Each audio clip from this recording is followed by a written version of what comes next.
Greedo was a Rhodian bounty hunter who grew up in Tatooine in Mos Espa. He occasionally was hired by the crime lord Jabba the Hutt for various mercenary jobs, including to capture Han Solo, who killed the luckless Rhodan.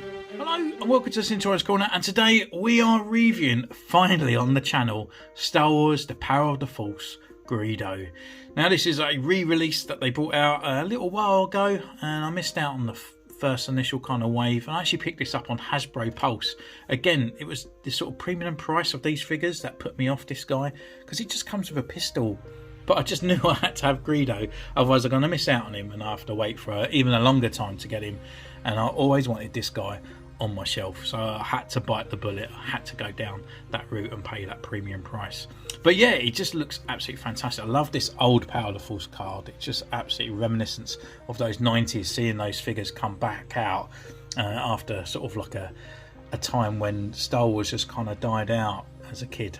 But yeah, it's great. So anyway, he's here. We've got the little picture on the side, got Darth Vader up here and the Power of the Force figure on the back. On the back, we've got the Lucasfilm anniversary as it was last year. And then we've got his kind of bio kind of sort of credentials at the top. So without further ado, let's just crack this bad boy open. So here he is in his blister pack. Obviously nothing really going for it. You can actually see the whole blister pack on the card. So we just pop him out, get our first impressions.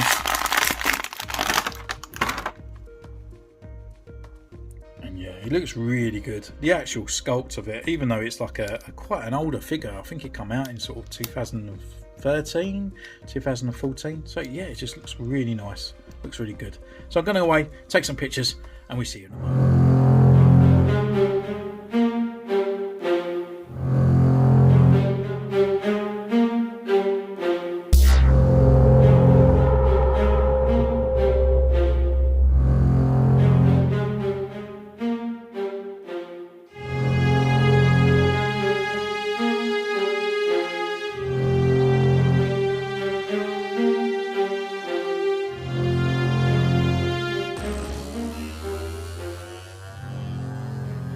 So here he is, we've been away, we've taken his photos, and oh my god, I don't even know why I waited so long to pick up this figure. Considering, I suppose, when I first started collecting Black Series, this guy was retailing up to about £90.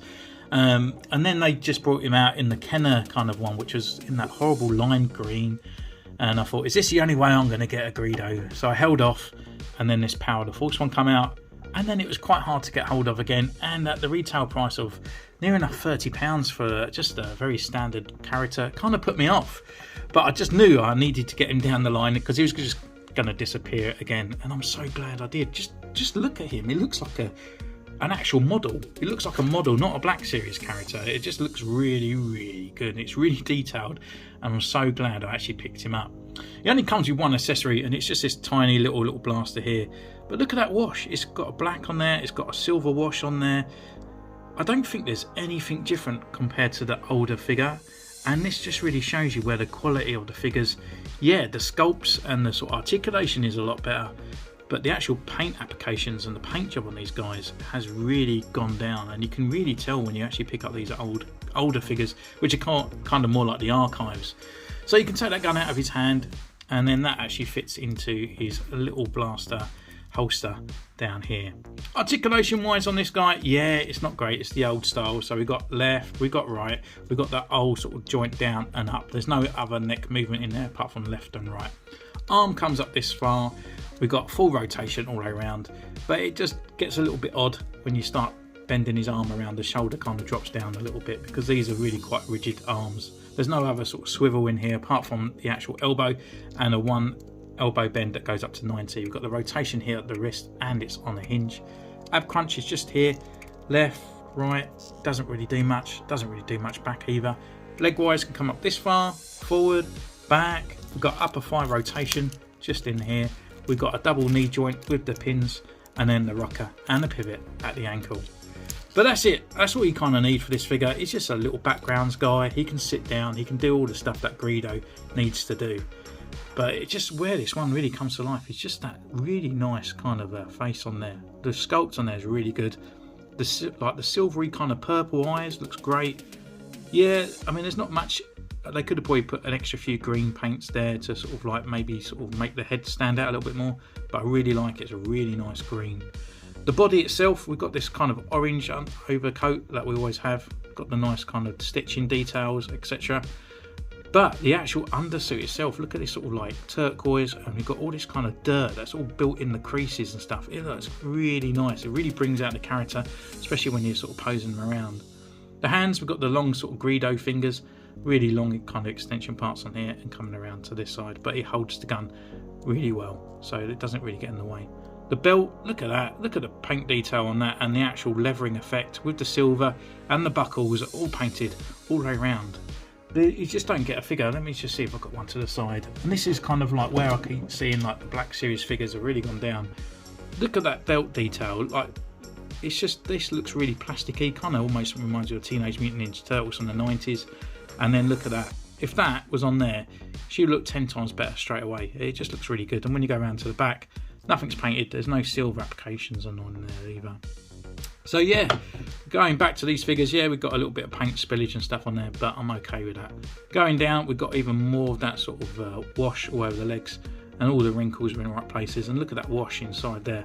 Really, really nice. And then down to his little slippers, my little loafer feet down here. But yeah, really nice, really sculpted figure. It looks really good, and I'm really appreciated that I actually picked him up. It just does annoy me that it's near enough 30 quid, but this figure's just going to go up more and more again, and I can't see him releasing him anytime soon, to be honest. And now we've got Ponda Bubba and the Dr. Ezron, I can't remember his name, but we can actually start building that cantina scene up, and this guy is definitely a pinnacle of that scene. So thank you so much for joining me on this one. Would I recommend this character? Yes, just go out there and get him, because you won't be disappointed, especially if you want to put him in your collection 100%. And I picked this one up from Hasbro Pulse, which is pretty cool. Again, I purchased it with the other Clone Trooper that I got the other day, and I couldn't knock their service. It was pretty much by Yodel, and it was all kind of coming through, and I could see the updates as well. So yeah, kudos to them. I've never used them before, and I probably will use them again. Don't forget, you can subscribe, you can ding the bell, and you can donate to the channel. There's a PayPal description down there, there's merchandise, there's my Instagram and everything on there. So have a look down there, whatever you want to do. Until next time, take care, and I'll see you soon. Bye!